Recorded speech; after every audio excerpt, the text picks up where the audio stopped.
Aujourd'hui, j'avais très envie de faire un tag que j'ai vu passer sur plusieurs chaînes il y a quelques semaines déjà maintenant. Le nom du tag c'est Get to Know the Fantasy Reader et il y a une dizaine de questions.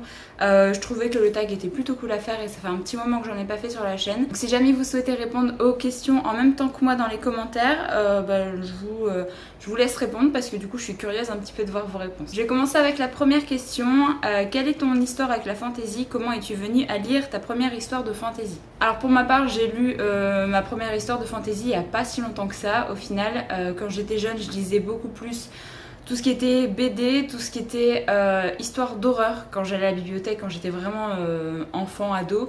Et après, j'ai eu une grosse période où j'ai quasiment rien lu. Et quand je me suis remise à la lecture, c'était plus du fantastique et de la dystopie. Ça a été ça pendant très longtemps. Et au final, j'ai commencé à lire de la fantasy parce que je commençais à tourner en rond dans ces genres-là et j'avais envie de découvrir d'autres genres. Et que bien sûr, Booktube m'a permis également de découvrir plein de sagas, de découvrir plein d'histoires que j'avais envie de découvrir ces univers. Du coup, je me suis lancée et ça doit faire je dirais 4 ans maximum que j'ai commencé à lire de la fantasy. J'ai commencé avec de la fantasy young adulte tranquillement et après j'ai commencé à m'ennuyer aussi un petit peu. J'avais envie de découvrir d'autres choses, des univers un peu plus fouillés et des univers un peu plus construits, des plutôt grosses briquettes aussi au niveau de la taille des romans. Mais franchement, je ne saurais plus vous dire quelle est la première histoire de fantasy que j'ai lue parce que ça remonte il y a pas mal de temps.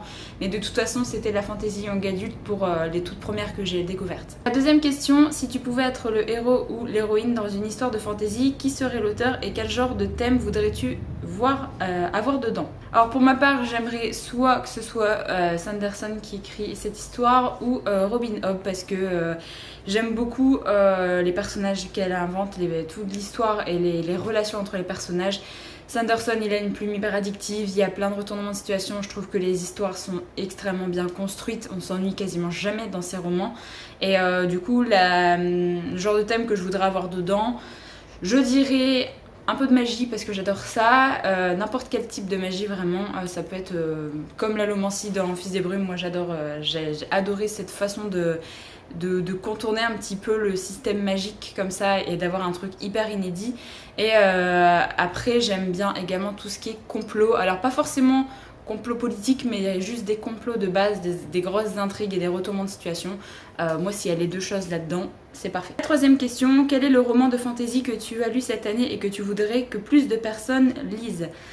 Je pense que c'est la saga Sharakai parce que même si du coup il y a quand même pas mal de personnes qui m'ont tagué en me disant qu'ils ont commencé cette saga grâce à mes avis dessus, du coup je suis très contente déjà mais je trouve qu'il n'y a toujours pas assez de lecteurs et j'avais vraiment peur que Brajlon ne publie pas la suite à cause de ça.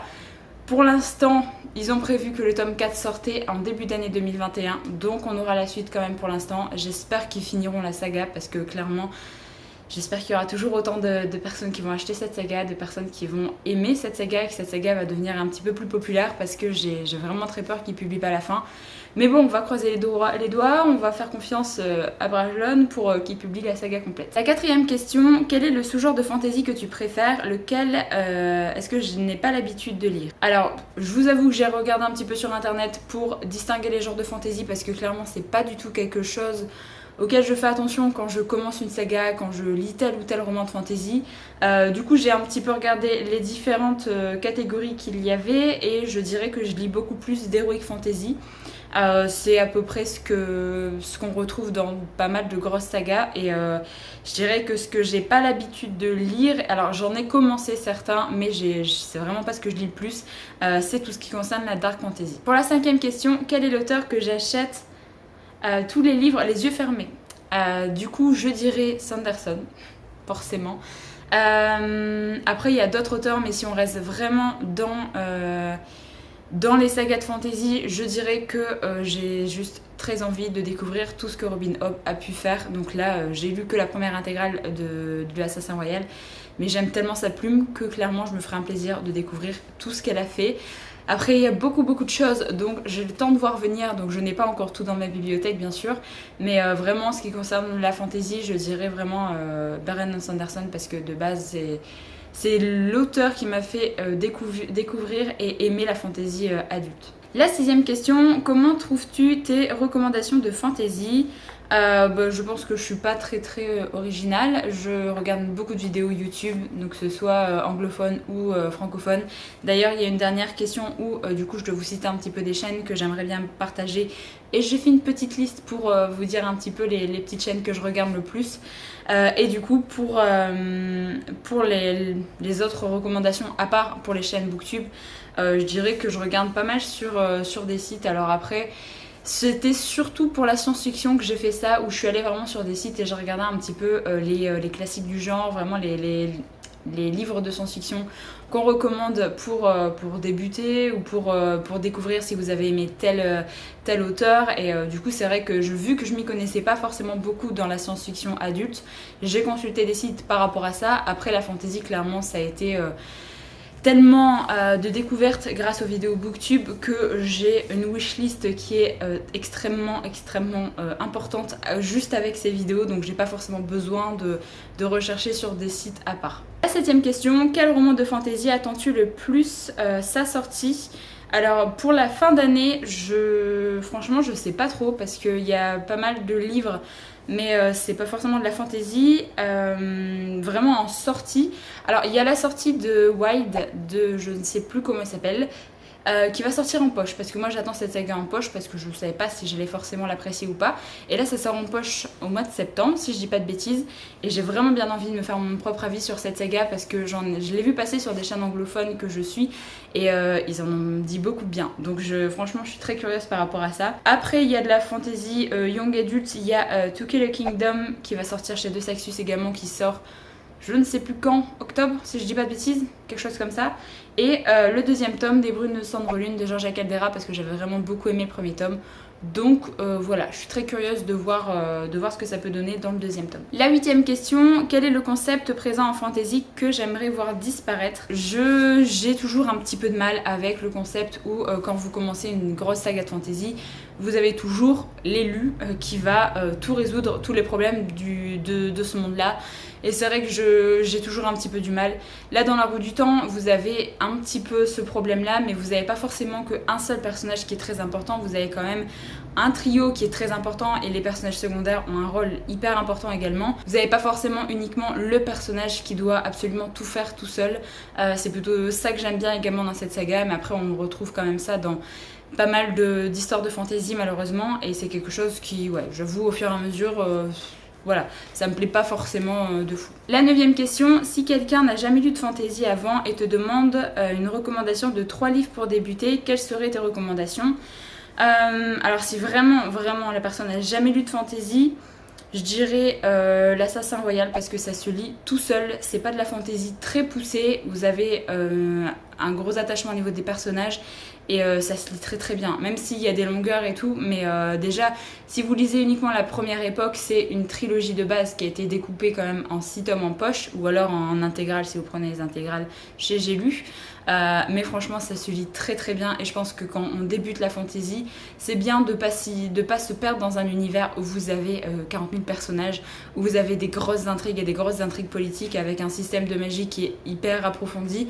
Là clairement dans l'Assassin Royal vous n'avez pas forcément tout ça, mais pour autant c'est une saga qui vaut clairement le coup. En deuxième recommandation, je dirais n'importe quel one shot de Sanderson pour débuter un petit peu la fantasy adulte avec Sanderson, mais pas forcément débuter ces grosses sagas et ces grosses sagas qui comportent beaucoup de pavés, parce que Fils et Brume c'est génial, mais c'est quand même 3 gros pavés de quasiment 1000 pages. Mais vous avez quelques one-shots où vous avez un seul roman, comme Elantris, comme Warbreaker. Vous avez quand même des one-shots qui sont hyper cool à découvrir. Vous avez également bien sûr ces grosses sagas, mais personnellement pour débuter je trouve que les one-shots c'est toujours mieux, parce que vous vous engagez pas non plus sur un truc avec beaucoup de personnages qui vont arriver sur par exemple les archives de Rochard qui vont comporter 10 tomes en VO, donc comme c'est coupé en 2 en France, 20 tomes, ou Fils des Brumes qui a une grosse trilogie, une deuxième qui est beaucoup plus courte, mais si jamais vous voulez la lire, il faut lire la première. Donc personnellement je recommanderais plus les one-shots, parce que de toute façon que ce soit Elantris ou Warbreaker, c'est vraiment 2 livres super cool. Du coup pour la troisième recommandation, j'ai un petit peu cherché, mais franchement je trouve que pour lire de la fantasy qui change un petit peu, qui est pas forcément très compliqué à se mettre dedans et vous avez vraiment un univers qui est vraiment propre à cette saga. C'est l'Empire des Tempêtes avec le premier tome qui est Open Red que j'ai complètement adoré. J'ai lu les 2 premiers tomes, j'attends la sortie du 3e tome en poche pour finir cette saga. Et je trouve que c'est hyper atypique, c'est une histoire de fantasy où vous avez un univers de pirates. Vous avez également une part de magie dans cette histoire qui est un peu plus approfondie dans le 2e tome avec les biomanciens. J'en dis pas plus, mais voilà, c'est vraiment une histoire qui vaut le coup à découvrir si jamais vous aimez les histoires de pirates et les histoires un petit peu qui se passent sur les mers, et beaucoup plus dans le tome 2 que dans le premier tome. Mais franchement, c'est une histoire hyper cool et vous avez vraiment un dialecte également qui est amené dans la saga qui est, qui est vraiment cool à découvrir. Et du coup la 10e question, quel est le créateur de contenu qui lit de la fantasy et que tu veux mettre en avant? J'avais pas envie de faire une seule recommandation de chaîne.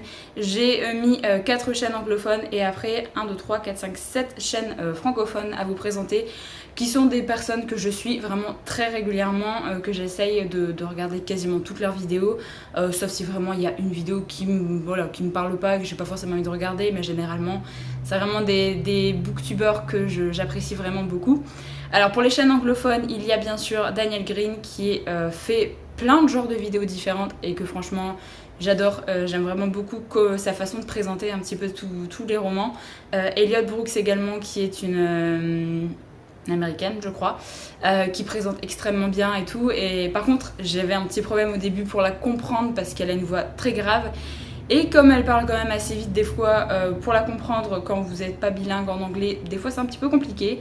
Books with Emily Fox qui par contre elle est canadienne et par contre sa première langue c'est le français et en fait elle parle très déliée en fait au niveau de l'anglais et c'est très facile à la comprendre si jamais vous souhaitez regarder des chaînes anglophones mais que vous n'avez pas forcément le niveau pour les comprendre bien comme il faut. Franchement allez sur cette chaîne parce que c'est la chaîne la plus facile à comprendre en anglais je trouve. Et ensuite la 4e chaîne c'est Murphy Napier, alors je ne sais pas si je prononce bien, qui pareil est une fille qui parle de fantasy généralement, de science-fiction également, et voilà, j'aime beaucoup ce qu'elle fait aussi. Et au niveau des chaînes francophones, il y a alors l'Olifant que j'aime vraiment beaucoup, j'aime beaucoup sa façon de présenter les choses et je trouve qu'elle a vraiment je sais pas, j'aime beaucoup sa façon de présenter les livres en fait en général, elle est très posée et elle va tout... Moi des fois j'arrive pas à trouver mes mots et je trouve qu'elle trouve toujours les mots juste à chaque roman qu'elle présente, donc voilà. Il y a du coup la chaîne de Camille qui a commencé Booktube il y a pas si longtemps que ça je crois, qui est donc Camelot Magicadou, pour une fois j'ai noté le nom de sa chaîne. De toute façon je vous mettrai toutes les chaînes en barre d'infos, qui pareil a beaucoup de lectures de SFFF en général, donc je vous invite à aller voir sa chaîne. Pepper Palace, je pense que vous la connaissez, j'aime beaucoup ce qu'elle fait, avec Cornelius également, parce que voilà, c'est un peu le duo qui va ensemble, voilà, ils ont été mis ensemble, maintenant on les sépare plus. Ensuite il y a Michaela de la chaîne Le Livre Ouvert, que j'aime vraiment beaucoup tout ce qu'elle fait, et elle m'influe un peu trop en ce moment d'ailleurs pour mes lectures.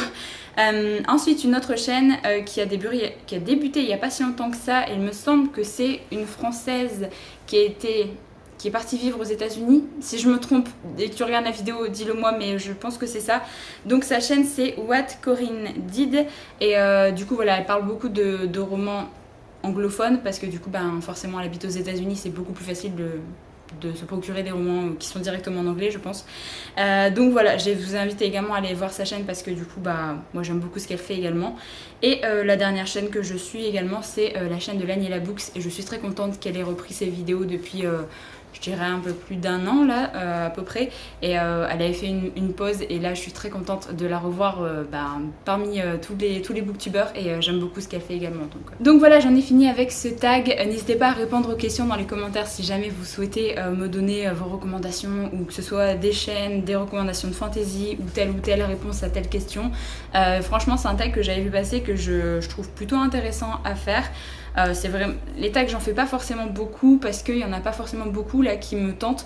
Si jamais vous avez un tag que vous aimeriez me voir faire, n'hésitez pas à me dire ça dans les commentaires, parce que c'est vrai que j'en ai pas forcément d'autres en tête là pour l'instant. Donc je vous remercie d'avoir regardé cette vidéo jusqu'au bout. Moi je vous retrouve très bientôt pour une prochaine.